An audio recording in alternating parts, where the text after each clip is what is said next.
The Teenage Mutant Ninja Turtles have stood as one of the most prolific and enduring pop culture sensations since the 1980s, having appeared in numerous comics, television shows, movies, video games and more. But did you know Teenage Mutant Ninja Turtles first began in 1984 as a small independently published comic book by Kevin Eastman and Peter Laird? Despite becoming a rousing success in the underground comic scene, bigger things were yet to come for the series. In 1986, Playmates Toys approached the creators interested in adapting Teenage Mutant Ninja Turtles for their own action figure line, alongside an animated television series. One issue remained though, as the original's comics' dark tone and violence didn't fit Playmates' 4 to 8-year-old target audience. Thus, the series was massively reworked, culminating in the kid-friendly 1987 animated TV series, starring wisecracking, pizza-obsessed, multicolored turtles fighting equally colourful and silly enemies. Soon enough, this incarnation of Teenage Mutant Ninja Turtles became a smash hit with American audiences, prompting it to be aired all across the world. However, Teenage Mutant Ninja Turtles faced a couple of hurdles upon entering the UK. First, ninjas were deemed to be too violent for children, therefore the franchise was retitled Teenage Mutant Hero Turtles upon its release in the UK. Moreover, all references to the word ninja in the cartoon were either replaced or cut out entirely. These changes are especially noticeable in the UK release's opening sequence, which replaced the series logo, changed the chanting from Teenage Mutant Ninja Turtles to Teenage Mutant Hero Turtles, and tweaked the line Splinter taught them to be ninja teens to instead be Splinter taught them to be fighting teens. Teenage Mutant Ninja Turtles, Teenage Mutant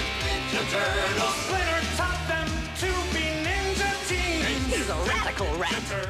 Teenage Mutant Hero Turtles, Teenage Mutant Hero Turtles. Splinter taught them to be fighting teens. He's a radical rat. Watching the two intros side by side also reveals that a number of scenes involving Michelangelo were edited out as well. This was due to a ruling by the British Board of Film Classification in 1975, which enforced a blanket ban on the usage of Nunchaku and Shuriken following reports of street violence involving martial arts weaponry. As covered on the channel in a previous episode, this ban impacted everything rated by the BBFC, from movies such as Bruce Lee's Enter the Dragon to video games like Tenchu, Stealth Assassins. This meant that censors had to edit out practically every single frame that featured Michelangelo using his trademark nunchakus before the show could be aired in the UK. For example, in the first episode, Splinter introduces each of the turtles over scenes of them showing off their trademark weapons as seen here. In the UK, however, this scene was cut down to a simple freeze frame on Michelangelo's face. To make things easier, the showrunners eventually replaced Michelangelo's nunchakus with the turtle line grappling hook after the show's third season. The BBFC's ban didn't end with the animated show though, as the 90s live action trilogy also endured numerous cuts as well. This is most evident in the first movie, Teenage Mutant Ninja Turtles from 1990. Once again, many scenes throughout the movie showcasing nunchaku were excluded, such as when Michelangelo and a Foot Clan ninja show off their nunchaku skills. Furthermore, many alternate takes were used in the UK theatrical release to hide Michelangelo's nunchaku as much as possible. For example, in the scene where Michelangelo orders pizza from a payphone, he can be seen casually flipping his nunchaku in the original version of the film, whereas the UK release uses a much darker take that shrouds his nunchaku in the shadows. The BBFC's ban was so strict that even the scene in Teenage Mutant Ninja Turtles 2, The Secret of Ooze, where Michelangelo comically uses sausages like nunchaku, was removed from the UK release. Interestingly, despite these changes, all three of the movies in the trilogy retained ninja in their titles rather than switching it out with hero. This signified a change in attitude within the BBFC and them starting to ease up a little more. However, the UK strict policies with Teenage Mutant Ninja Turtles actually ended up having a knock-on effect on some other European countries. Whereas some countries just used the Teenage Mutant Hero Turtles name, others used the UK censored footage as well. On the other hand, while the Teenage Mutant Ninja Turtles video games released in Europe used the Teenage Mutant Hero Turtle moniker, none of the games were rated by the BBFC, therefore Michelangelo's nunchakus were left intact in every single release. Nevertheless, the Teenage Mutant Ninja Turtles battle with censorship in the UK finally came to an end when the BBFC's ban was lifted in 1999. From that point onwards, the BBFC followed a set of written guidelines restricting glamorized violence with realistic, easily obtainable weapons on a contextual basis rather than outright banning any particular weapon. This allowed the Teenage Mutant Ninja Turtles 2003 animated series to become the first entry in the franchise that was never censored in the UK, and this is a trend that has continued ever since. That's all for this episode of Censored Gaming, but if you're interested in learning more about the history behind the BBFC's ban, then consider watching our episode, Why by the UK banned media containing Nunchaku that you'll be able to find linked in the description. Until next time, thank you for watching.